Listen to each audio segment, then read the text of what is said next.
So now on that note, we're going to talk more about some inconsistencies in the show.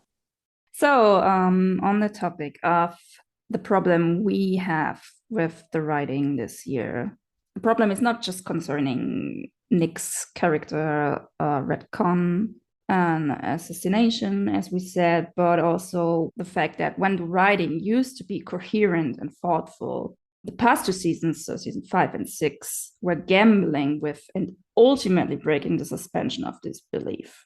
Meaning, like inconsistencies, illogical plot points, unrealistic character behaviors, pulling the audience out of the fictional world they created. And I've gathered some of the examples we were presented during this season because it's like the most fresh in our minds. It's sometimes we'll also cover or like compare it to older seasons like season 5 or before that even, but I'll try to focus on this season because it is the most jarring in that regard, I'd say. Agree. Yeah. So since this is like an meta episode that comes out after the finale has aired, I want to start with a thing that kind of made me laugh and like maybe also made me like scratch my head of the final episode is when Serena and June have this talk about Nick, and June uses those two lines that we still not can wrap our heads around why she says this, if this is to actually commemorate him or like if she's struggling with what she did and mourning him as we see in those scenes, but the lines in contrast to the little flashback moments at the beginning of the finale. Yeah. Like, yeah, that she's fondly thinking of Nick and remembers all those good times she had with him, like cuddled up above the garage in his bed. And then Serena tells her that if Nick had ever felt that he had a real choice to leave with June, if June would have given him the option to do so, he would have done it, which is actually contradicting to what we saw in episode 6 of the same season, because when June comes to Serena's place because, she could not go anywhere else and Nick told her she should go there because Wharton was in his house and interrogating him at this point, June presents a lie to Serena because Serena obviously asked what she's doing in Gilead. She didn't know. But June lies to her about the Mayday plan. Obviously, she did not present the Mayday plan. She said she went to Gilead and asked Nick to leave with her, and he said no. So why would Serena then say the complete opposite? Like if June had ever asked him, because Serena still believed that lie. Yep. She didn't know it was a lie. It was her belief that June came to Gilead still at that point. Yeah, I think I said this in the episode 10 discussion, maybe, or one of them, that it's almost like they've reversed Serena and June's dialogue or something in this scene, because you have June who knows that he asked her because of the Paris thing. He already was like ready to leave at the end of episode 6. Serena is the one who thinks that he said no to that, but actually Nick asked her. So it's just, it's so confusing and contradictory. Like for me, it like almost feels like they had this line written into episode 6 and I don't know, kind of forgot that this was a lie, that this was not a real statement of June, that she didn't actually ask him to leave. That's a good point. And this is also another thing that is presented in episode prior, which is episode 9, where Nick says that June asked him to leave several times when she actually did maybe once in season 5, episode 9, and they met at the school and he was on the stairs and he told her that his new wife Rose was pregnant, so he could not leave. This is the only real time she actually asked him to leave Gilead, to get out. Yeah, I call that a half ask. Yeah, half ask. I mean, she did not ask like, leave with me, come to me, I love you or something. She did not say that. She said you should get out there, or like around those lines. But she just kind of angrily said, why did you tell Mark no, basically was what she said. Yeah. So the times we are presented, the many times Nick mentions that she supposedly asked him to leave, did not happen. Like one, yeah, as we said, like one time it kind of halfway through happened, but it's not within the capacity of what they want us to believe. Maybe she asked him behind closed doors like 500 times and we never saw that, as much as the 95% of things Nick did do and we never saw. And, maybe it's around that. Yeah, you can't expect any audience to assume something that wasn't shown. Yeah, but I like around this example, this is my opinion. I firmly believe they do not follow their own writing choices, or they did not realize that plot hole they are creating with those contradicting lines, or like what's happening, what's real, what's a lie, and right, this kind of thing anymore. Yeah, and some people will just take that at face value because they don't remember all of these details. But when you have analyzed the show and made a podcast about it, you remember those things. So it's difficult for us to go with it when we know that hasn't been said or shown in the past. And all of the other reasons that he wasn't able to leave at various times. And the things that the writing wrote him into a corner so that it would not be possible for him to leave, like giving him another wife right after June had left for Canada and making her pregnant at the same time that Mark Tuello was asking him for help, and having Commander Mackenzie, who we've conveniently forgotten existed, to be so menacing to Nick that he feels trapped and unsafe in speaking to Mark. All of those things have to be considered when you think about whether he had a chance or a choice in leaving Gilead. Mm-hmm. Exactly. Because, like, also if you think about how we got to know Gilead in general, that all actions have consequences, that it was not easy to leave, and especially not if you had family and a household.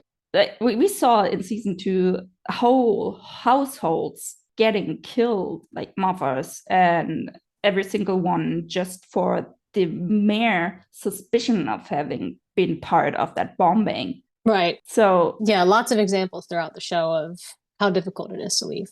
So yeah, but like apparently the stakes are not that high anymore. So it's easy for some people to just leave where others cannot. Right. Yeah, it's like Pros Without Thorns said on TikTok that you can't change the rules of your world midstream, which is what we feel that they have done in a lot of ways with the characters and with the rules of Gilead. Yeah. Well, this is with the disrupting the suspension of disbelief. Like, they created this world, they set up the rules for seasons, but they started to just tear them down without any explanation. And in my opinion, they should not be surprised that some people, like especially the ones who paid attention and are not just in for the rush of shocking scenes and stuff, if people call that out and comment on this as well. Yes, definitely. So on that note, another thing that stuck out to me is also the relationship between Lawrence and Nick this season, because obviously we started out with Nick having to apologize for his punch, and he did, and we get the feeling that Lawrence kind of got over it because he's also, briefing him for the visit of the diplomats from various countries, and they're on good terms again. And he's also trusting him with reuniting all the families, and all those things Nick is responsible for, like as somewhat of being the mayor of New Bethlehem. But then again, in episode 7 of season 6, Lawrence says he never trusted Nick, and he was keeping things from him and just feeding him some intel while talking to June, that June should not be surprised that Nick betrayed her, because he already knew from the start. So he was manipulating him, and it didn't really add up to me. Yeah. I think Lawrence, there was definitely a manipulation element to how he was using Nick. I mean, you see that in season 4 when he plays Nick on the Chicago, not knowing that June is there, and mm-hmm. Episode 5 of season 4. The way that he handles that council meeting. Yeah. So I think that is true, but I don't think it's from the perspective of him not trusting him. I think it's from the perspective of Lawrence holding something over him and being able to be the puppet master of Nick in those situations, not because he doesn't trust him. I don't feel we've ever had that impression in past seasons that there was a trust issue between them. It was just, I don't think Lawrence would have shown his cards to anyone because that's just who he is. But I don't think he thought, oh, Nick is nefarious and up to no good, and I'm not going to Mm-hmm. tell him what I'm doing because of that. It was because he Yeah, wanted to use him for his own purposes. exactly. I think we had like a similar comparison between June and Lawrence's relationship in season 3, that he wants to teach people a lesson, also like to navigate the system, like how to make hard decisions, how they are forced to make those decisions, because he's also part of this. Like, I mean, obviously also of the foundation and stuff like this, but also he needs to make the same decisions, even if he probably also doesn't want to make them.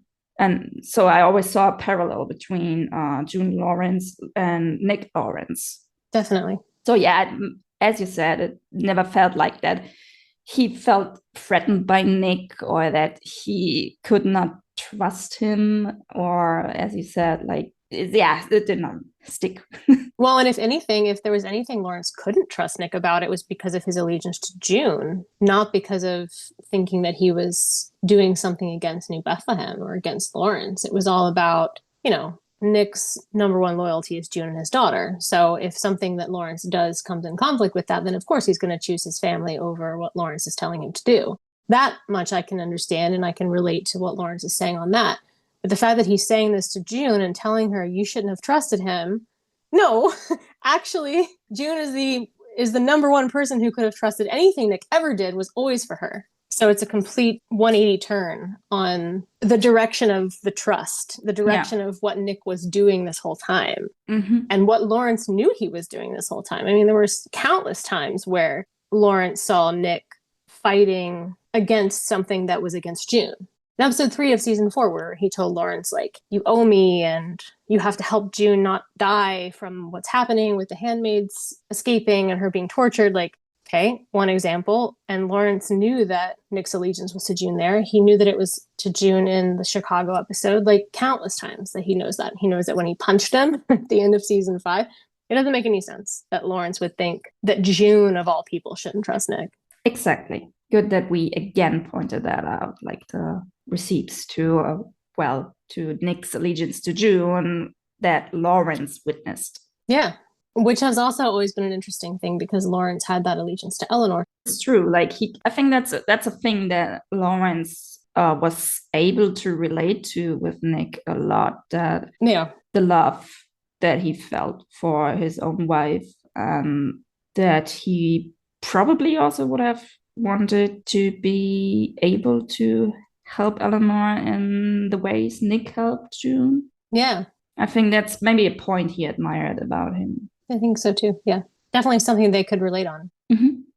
And great that we already ventured into the topic of the quote unquote war happening between the Mayday people and the rest of the American military that was, according to Mark Turello himself, in episodes 2 and 3 of the very same season, not really existing anymore.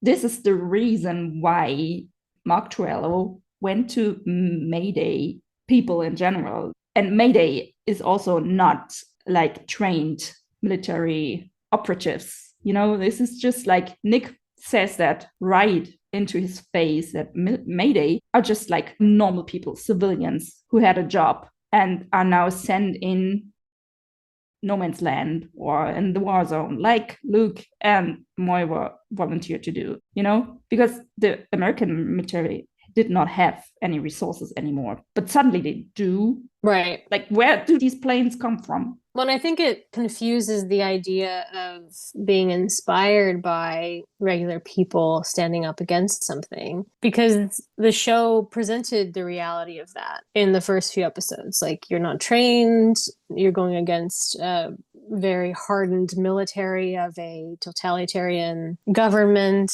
The chances of surviving that and winning are slim, but also, of course, we should try. Of course, the resistance is the only option and the option that we should all feel empowered to take. But then also having the military be the backup plan when it was told to us that it was not available kind of discounts that idea of rising up and fighting, because it's like, yeah, but you were backed by American military that previously was stated to not exist. Mm-hmm. So what are we actually trying to say? The message gets very muddled in that.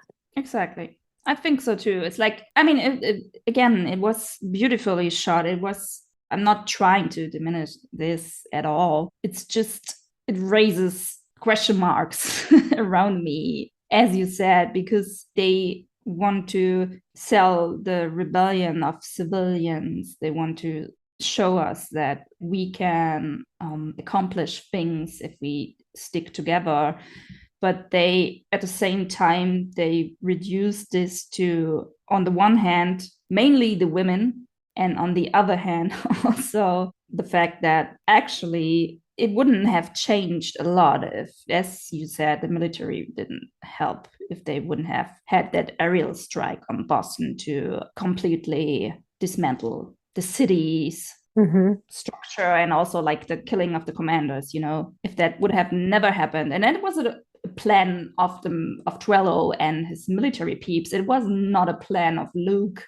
Luke did help build the bombs and also had a hand in developing the Mayday plan to bomb Jezebels and to bomb the gallows, and and to do the sedative poisoning on the wedding, but he was not involved in the plan to place this bomb on the plane or something. Yeah, and it's hard to believe that after what happened at the execution attempt in the square in episode 8, that if there was military raining down on Boston, that the commanders in DC would not have reacted more to that and come to Boston or sent Gilead military to combat that. And we don't see any of that. Yeah, and also, like, I am not an American citizen, but I can look at maps and I can check where Boston is, and well, where it's quote unquote used to be within the Gilead, system, and it belonged to a state called Massachusetts. And there's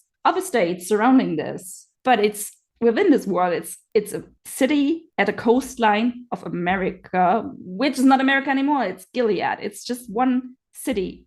It's an important city, maybe, like, because this is the city we always quote unquote lived in within this world, like a lot with June and stuff. Right. You have to kind of assume it was established as sort of a DC light situation because of the way that the importance that's been placed on it in the show. And yeah, that it's got a lot of the founding commanders of Gilead living within it. So you would think it would be more protected by the vast power of the Gilead structure that has spread across the entire US, that they would be protecting that city more than they seem to be. And also it's still surrounded from all sides. It's in the middle of Gilead. It's not like Chicago, for example, That's like on the border of on the border to Canada. It's just, it's just like... Yeah, Boston is hours away. Yeah, the Great Lakes are in between Chicago and Canada. I can get behind this notion that it was like even the South, like Texas, because it's bordering Mexico.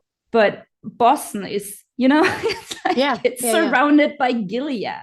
Everything around Boston is Gilead. Yeah, which is another thing I keep questioning. How is anyone driving from, anyone in quotes, anyone in air quotes, Nick, driving from Boston to like the Toronto or Canadian border and then driving back in the same day? Like, there's a lot of logistical questions to ask. So I don't know. Maybe he just drove to a airport, like a small airport, the ones. But I mean, like when he would meet up with June and I know random locations and stuff. Yeah, that's fucking getting in the weeds, but. Yeah, but you're right. It's not. I cannot buy it. I cannot get behind this. I mean, it's probably supposed to be the hopeful thing they are wanting to end the show on. Right. But it feels forced. Yeah.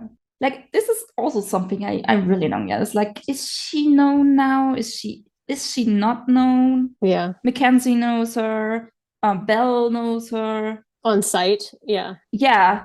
I mean, it's not the Wild West where you are like hunting for outlaws and stuff like that. But, I mean, people should know how she looks like. why does this one guardian at the beginning of the episode Not know her what she. yeah, how she looks like? Why does he how does Mhm. he not know how the most wanted women, as established in season 5, as Mackenzie says that? How do they not know what she looks like? I don't get it. It's like, again, very convenient for her, of course. Yeah.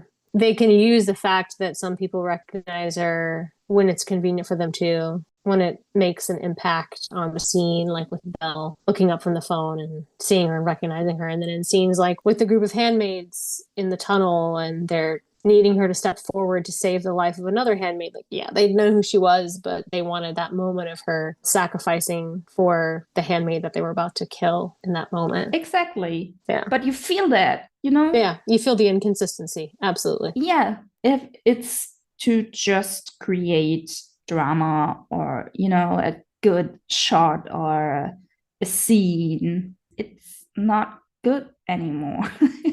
Like, honestly, when Elizabeth Moss asked our podcast to record our reactions to episode 9, like, she would have gotten only furrowed brows and a lovable face, because it did not make nothing of this made sense. A lot of disbelieving stares. Yeah, just Yeah. like, Like, really? what is like, What reality are we in? the hell are they actually trying to make us believe anything Right. else? We're no longer going with you. We're no longer holding hands and skipping down the street. We don't understand what this is.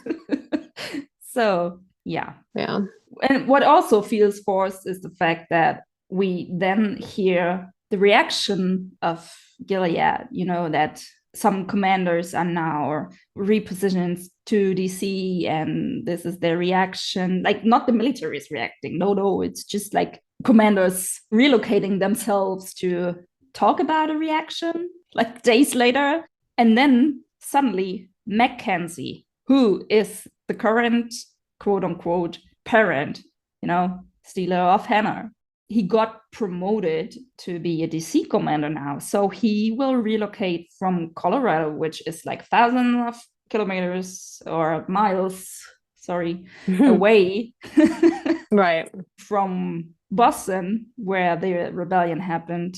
He gets promoted, so he will move back to DC. Like, will he really do that?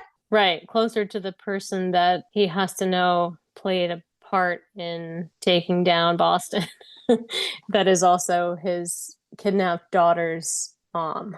Exactly. The Yeah. one reason why they actually relocated to Colorado in season 3, To get away from June. yeah, is to get away from June. But you will still tell me that it's coincidence and it's believable that he will do that. I mean, if he maybe he does it, he's just going alone and leaves his family behind. I mean, yeah, we don't know. Could be. I don't think this will happen, because this is not how Gilead operates, actually. And I think it's setting up for the Testaments for her being in a city closer to the action for Agnes/Hannah to be relocated. Yes, but it does not make sense. No, it doesn't. It's like, it's convenient writing for what they are planning now, and we know that will happen, which is the Testament sequel show. But again, within this world, it does not make a lot of sense. Yep.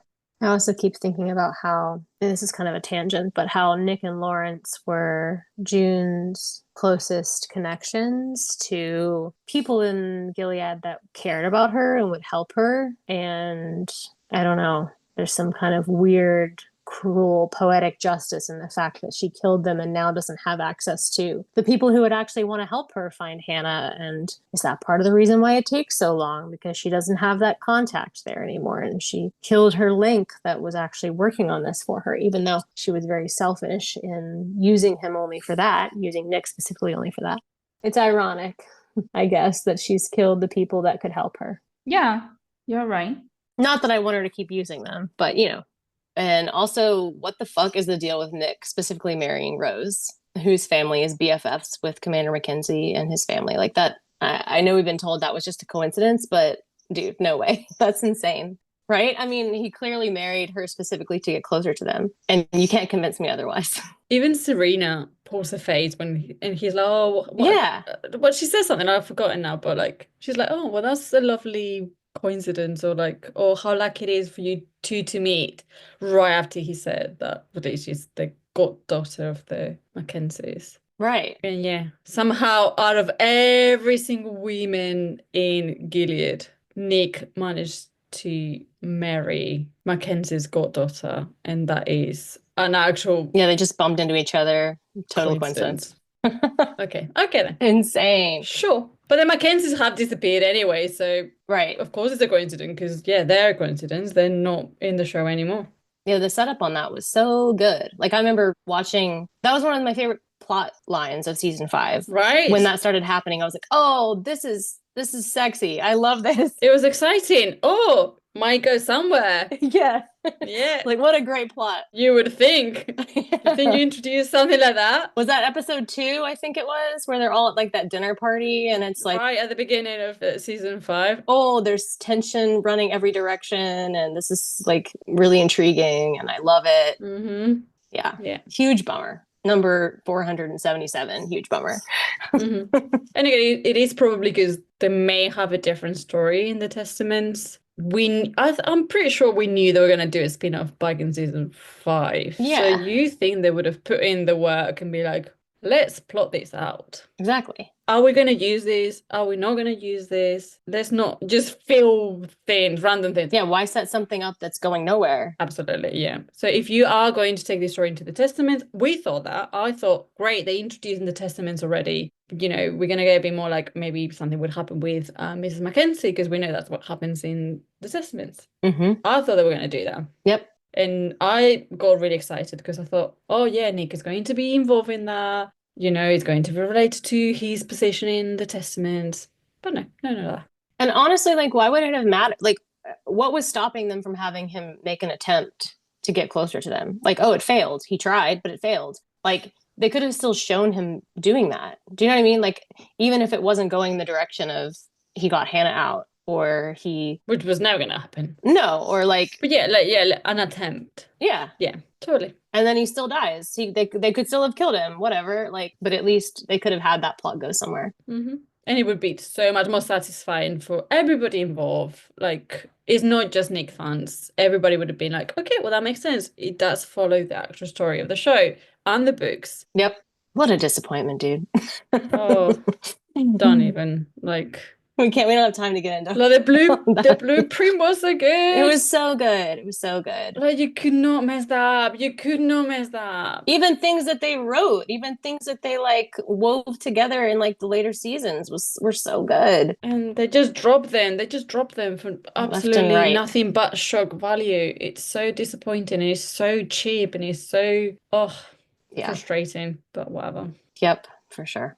But yeah, I mean, if they had gone in the direction that it seemed like they were going with the Mackenzie storyline, then that's another like check mark in the column of Nick doing something for June and then June flippantly letting him die and not understanding how that's going to impact her. Like, again, 100% not that I think that she should ever be using him the way that she used him in the show, but it's just another aspect of her behavior that I kind of like now seeing the way that things ended, kind of want her to feel the hit of that, you know?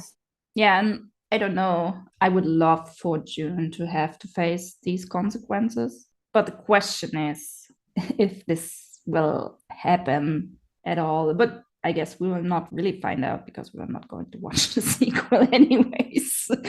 Right. So. I think it would be a little surprising for them to go that direction in the sequel, considering they haven't explored that now, which felt like something they were going to explore with her character, based on people telling her and her having to face some of the things she'd done and having the mirror held up to her in episode 7 about deaths that she's been responsible for in whatever capacity that we've spoken about already in these episodes. But I just would like that to be explored more because it's an interesting part of her character that I feel like is being left on the table in a way that feels like they're elevating June as this can do no wrong superhero. And the reality is that she's had to dirty her hands a lot in the things that she's done. And I think that's a valid point to bring up and a thing that has been explored in the show in the past that we have just dropped and said, oh, everything June does, there's an excuse for it. Everything June does, there's, you know, so something good in her heart for the reason that she's doing all of this. Like, okay, but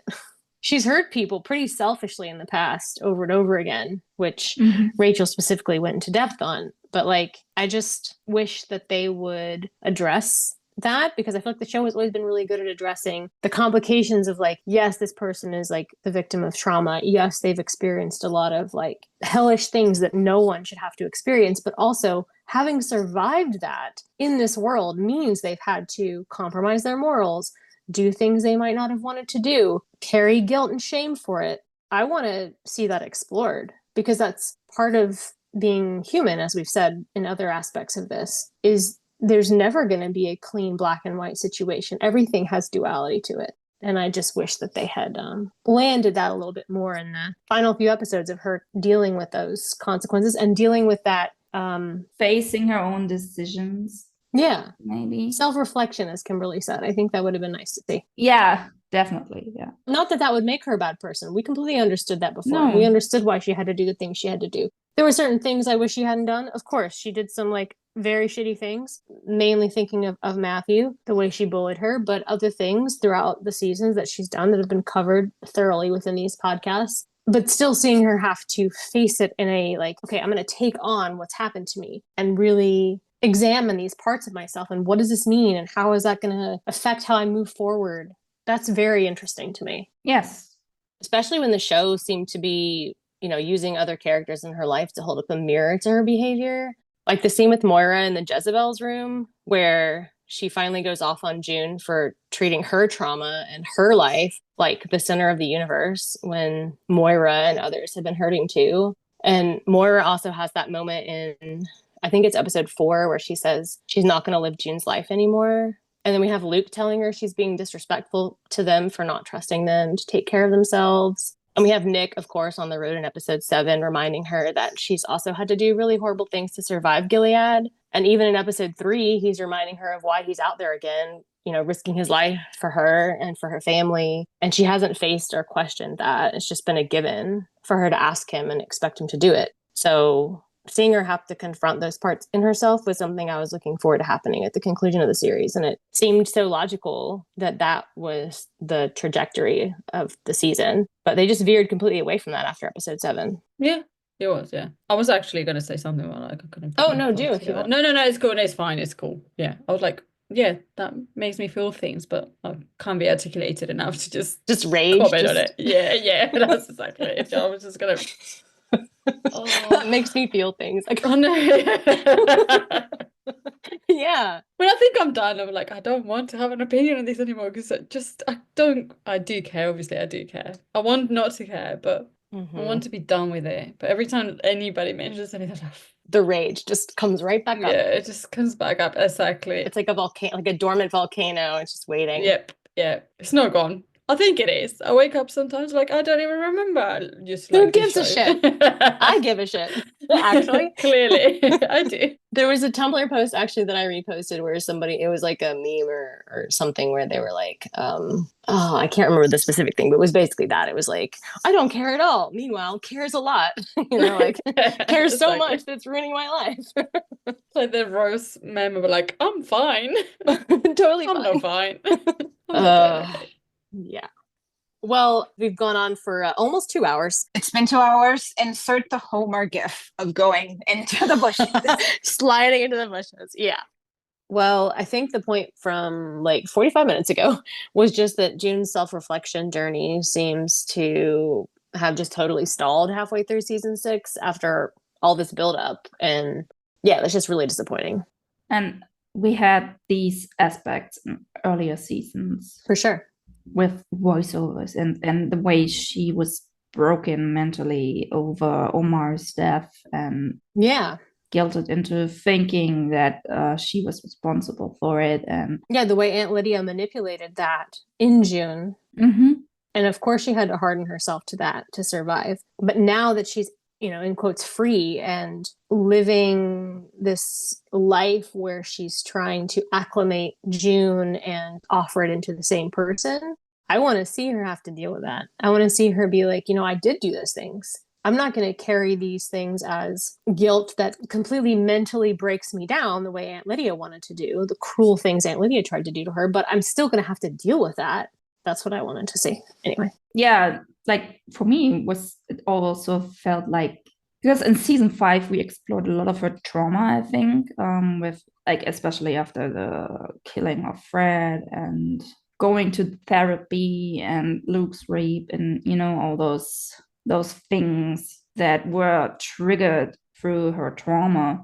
But I get the feeling that after she helped Serena give birth, this all of kind of went to like into nothingness. It's like this one experience like completely healed her in a way, and she could become kind of this badass again.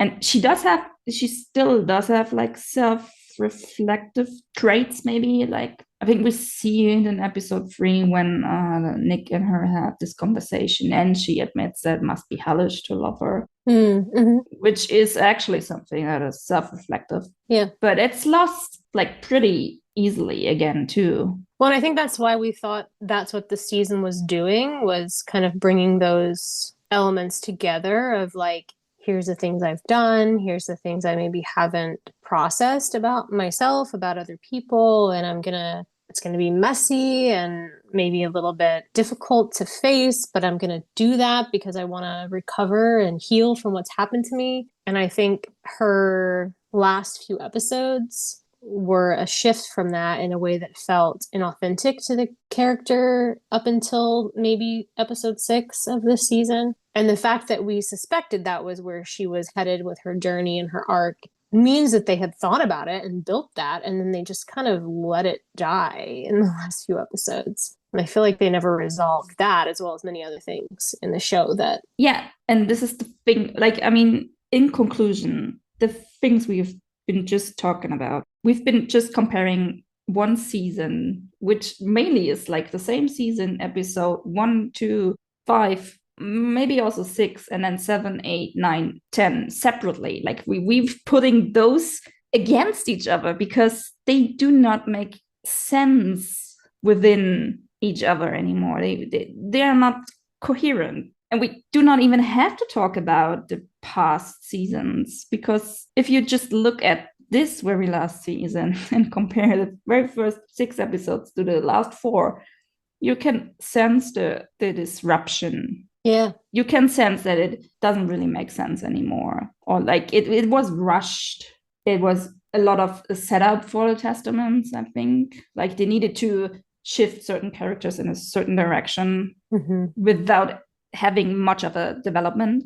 And I felt that. Yeah. I think they could have started doing a lot of this in season 5.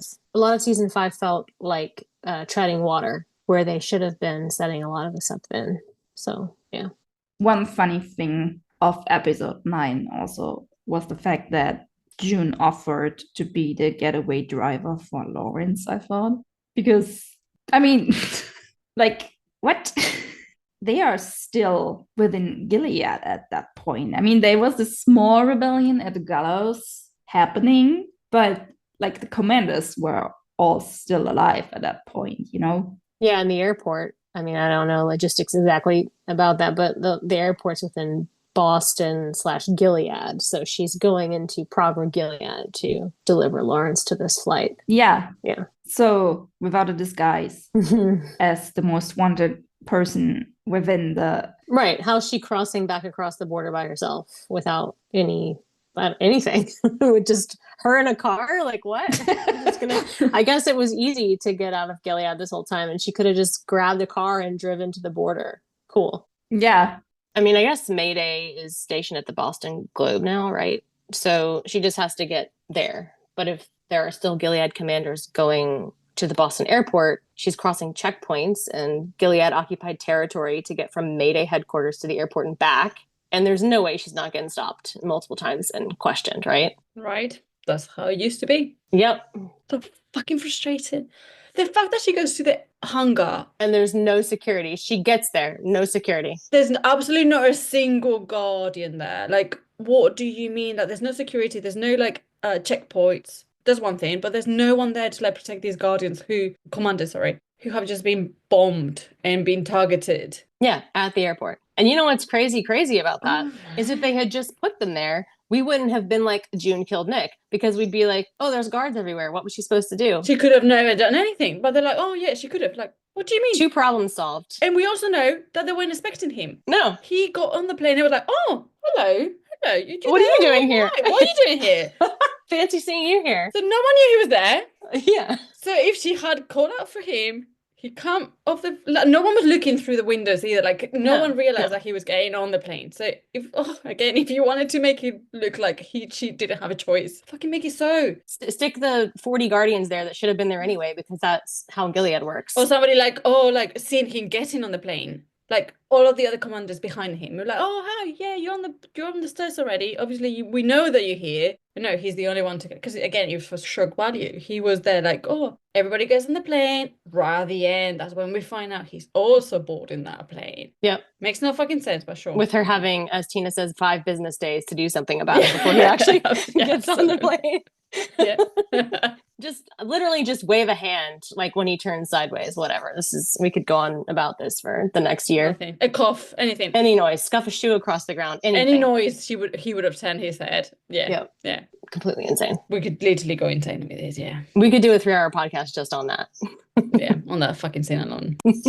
Yep.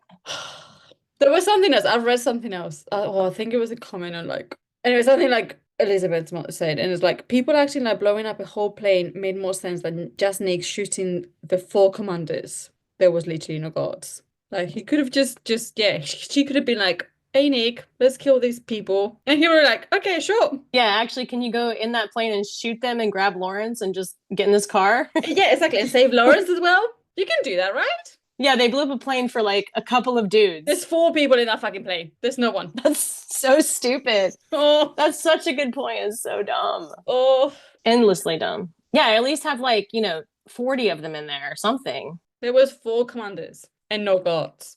None. Yeah, and they're all drinking in the back. Like he could have definitely shot them before they knew what was going on. And tell me that Nick didn't want to shoot Wharton anyway for what he just did. He would have, of course. Calhoun. Yeah. Calhoun was a piece of shit. And Nick hated him from the very beginning. He was mate with Putnam. Anyway. Yeah. We could go on about this forever. Also, literally, oh man, we're getting so in the weeds again. But June could have just actually involved Nick in this whole plan to begin with and been like, hey, I know that well, she doesn't know that he killed Putnam, but she did. No, that's the thing though. This is what really frustrates me.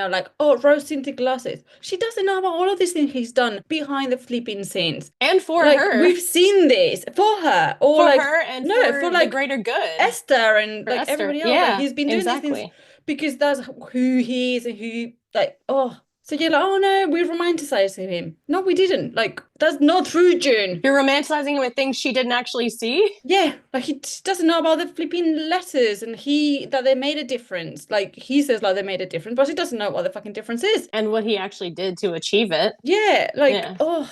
Yeah, that's actually a great point, because they're oh, everything's from June's perspective, but no, it's not. So you're showing us Nick doing good things that she doesn't even know about.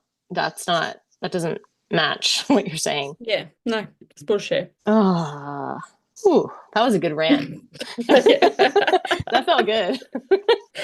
Good and bad, because it's getting nice to just bring my rage back up. Yeah, it just makes you see red, but it's also kind of cathartic to get it out. We are right. We are fucking right. We're right. Get validated by ourselves. And their previous freaking source material, source material. Oh no. Margaret Atwood's material in the original 4 seasons that. Oh, it's so good though, because she mentions about a play and a movie, and I actually looked into it, and in the play that she mentions before this is 2015. A play of The Handmaid's Tale? Yeah. Oh man, that's cool. Didn't know that. The previous one. And he's also main day there. Everybody that's ever adapted this fucking story has had Nick as Mayday, because that's what she intended. Yep, that's what she wrote.